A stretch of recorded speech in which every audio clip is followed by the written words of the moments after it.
On connaît tous ce gars, quoi. Ce gars ou cette meuf qu'on aime bien mépriser, qu'on aime bien un petit peu détester, parce que généralement elle est dans le même domaine que nous, et en fait elle fait pas les choses de la manière dont nous on aimerait les faire. Genre je sais pas, elle est un petit peu arrogante, elle est un petit peu trop fière de lui pour des trucs qui sont au final pas si ouf, et dont nous on arrive facilement à voir tous les défauts. Et moi par exemple, je fais des vidéos sur YouTube, et forcément il y a des youtubeurs voilà, que je vais voir, que je vais un petit peu mépriser, que je vais un petit peu aimer détester, je vais me dire putain mais ils font ça quoi, genre c'est nul, pourquoi vous refaites le même truc, pourquoi vous refaites le même contenu, et je suis là, tu vois, je suis là à ressasser dans le truc en me disant ah là là, c'est pas terrible, moi si j'étais à sa place, je ferais sans doute mieux, tu vois. Et au final, j'en tire même un petit peu une fierté, quoi. Genre, moi je suis peut-être pas au stade où il en est, peut-être que j'arrive pas à atteindre les objectifs qu'il atteint, mais au moins je peux le regarder, je peux me dire, au moins je suis pas ce gars, quoi.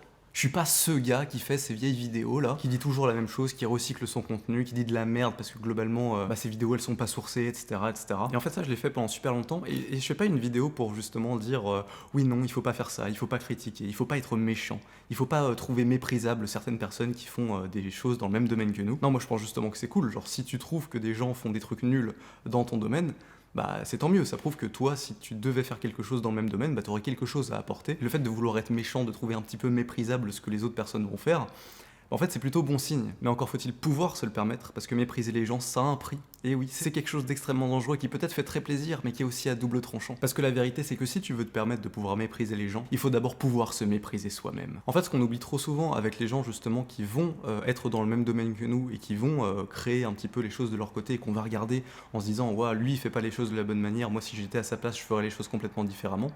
Justement, ce qu'on va avoir tendance à choisir d'oublier, c'est qu'en fait ces gens-là nous ressemblent beaucoup plus qu'on aimerait bien se l'avouer. Et que justement, en fait, si on a envie de faire des choses de notre côté, c'est en grande partie grâce à eux et c'est en grande partie parce qu'on désire les mêmes choses qu'eux. C'est-à-dire que peut-être que les choses qui nous ont donné envie de devenir dans un domaine à un moment donné, de nous mettre à créer quelque chose, c'est avant tout parce qu'on a été inspiré par certaines personnes dont on aimait le travail, dont on jugeait le travail et dont on s'est dit ok ça c'est un exemple de ce que j'ai envie de faire. Mais derrière quand le moment nous est venu à nous aussi de créer quelque chose, quand le moment nous est venu de décliner sur le monde et de montrer en fait de quoi on est capable, ce qui continue à motiver notre désir de faire ce qu'on a envie de faire et ce qui continue à motiver notre désir de devenir quelque chose, c'est aussi le fait de voir qu'il y a tout un tas de gens qui désirent un petit peu les mêmes choses que nous, mais qui le font pas d'une manière que nous on va juger comme étant la bonne. Et donc en fait le mépris qu'on va avoir pour les gens qui désirent un petit peu la même chose que nous, en fait c'est aussi en grande partie de là que nous vient la motivation de pouvoir faire ce qu'on a envie de faire. Parce qu'on les voit, en fait, ils sont là à prétendre incarner ce que nous, on veut incarner, et ils le font pas d'une manière qu'on juge correcte. On a un petit peu honte d'eux quand on les voit. Et pour le coup, on pourrait tout à fait supporter le fait d'avoir un petit peu honte en les voyant, si on était là pour être meilleur qu'eux.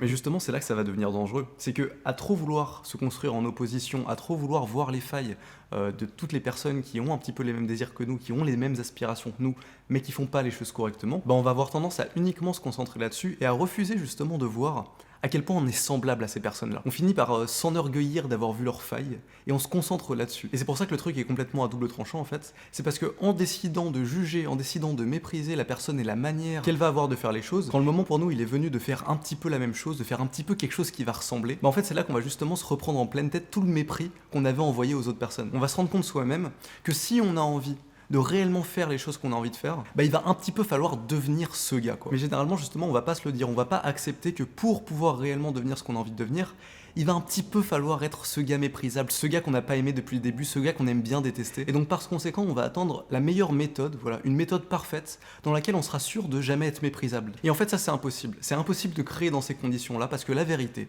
c'est que fondamentalement tu es un petit peu ce gars. Voilà, t'as les mêmes désirs que ces gars. Moi par exemple, j'ai envie d'être youtubeur, j'ai envie d'être trop connu, j'ai envie d'avoir minimum 100K abonnés, j'ai envie que quand on m'écoute, on se dise putain lui il a trop raison et tout. Et en fait justement si on refuse d'accepter un petit peu cette part méprisable en nous, cette part qui va devoir, je sais pas, refaire un petit peu la même chose, qui va devoir être fier de lui pour pas forcément grand chose, quand on va se retrouver dans la situation de devoir réellement faire les choses, on va se rendre compte qu'en fait c'est pas possible de seulement être meilleur. En fait à un moment donné quand tu veux créer quelque chose, tu vas devoir un petit peu faire des choses méprisables, tu vas devoir faire un petit peu des choses qui te ressemblent pas entre guillemets pour pouvoir littéralement arriver à ton objectif, arriver à faire ce que tu as envie de faire. Au final un projet, une attitude c'est juste une manière d'arriver à son désir, c'est une manière de pouvoir compléter son désir et arriver à ce qu'on a réellement envie de devenir. Et en fait la réelle question c'est qu'est-ce qu'on est capable de sacrifier à se devenir, qu'est-ce qu'on est capable de sacrifier à ce désir. Et au bout d'un moment, à constamment vouloir rechercher la perfection, constamment vouloir rechercher à ne pas être méprisable, à vouloir absolument qu'on puisse rien nous reprocher sur la manière dont on fait les choses, en fait quelque part ça aussi c'est un sacrifice qu'on n'est pas prêt à faire. Et celui qui ne fait que critiquer quelque part,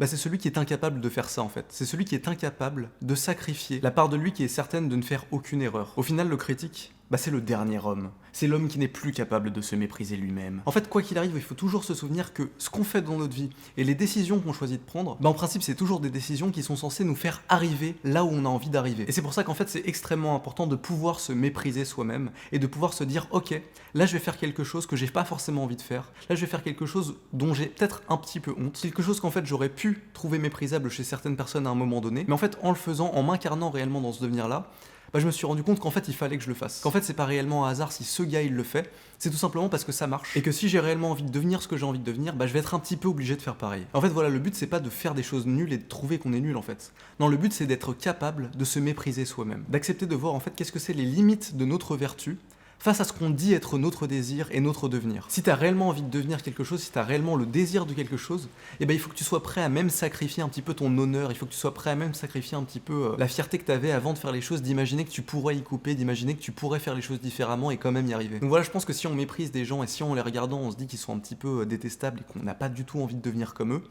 il faut d'abord accepter la part d'eux qui en fait se trouve en nous-mêmes. Parce que quand on aura accepté cette part d'eux en nous-mêmes, on sera plus capable de faire des choses un petit peu méprisables. Des choses qu'en fait de loin on pensait ne pas avoir à faire et on pourra se les réapproprier en fait justement. On pourra se dire, ok en fait c'est pas tant méprisable que ça de faire cette chose-là, tout simplement parce que si je fais pas cette chose-là, je pourrais pas accéder à mon désir. Et du coup, bien sûr, on peut critiquer les choix des gens, on peut toujours faire ça, on peut toujours trouver qu'une personne fait mal les choses et justement vouloir faire les choses mieux nous-mêmes. Et puis même au-delà de ça, sans se poser les questions, juste dites ce que vous voulez, vous pouvez critiquer les gens autant que vous voulez, mais pour le coup, faut jamais oublier que c'est à double tranchant en fait. Quelle est la part de toi-même que tu critiques quand tu critiques quelqu'un? Est-ce que tu as assez de mépris envers toi-même pour pouvoir mépriser quelqu'un d'autre sans que ça te paralyse? Parce qu'en fait, la vraie question, elle est là, c'est quand tu méprises quelqu'un pour faire quelque chose, tu t'interdis en fait de faire la même chose. Et si tu te rends compte que dans ton désir, tu vas être obligé de passer un petit peu par là pour t'accomplir et devenir ce que tu as envie de devenir, est-ce qu'à ce moment-là, tu seras prêt à le faire? Ou est-ce que tu préféreras sacrifier ton désir à ton ego?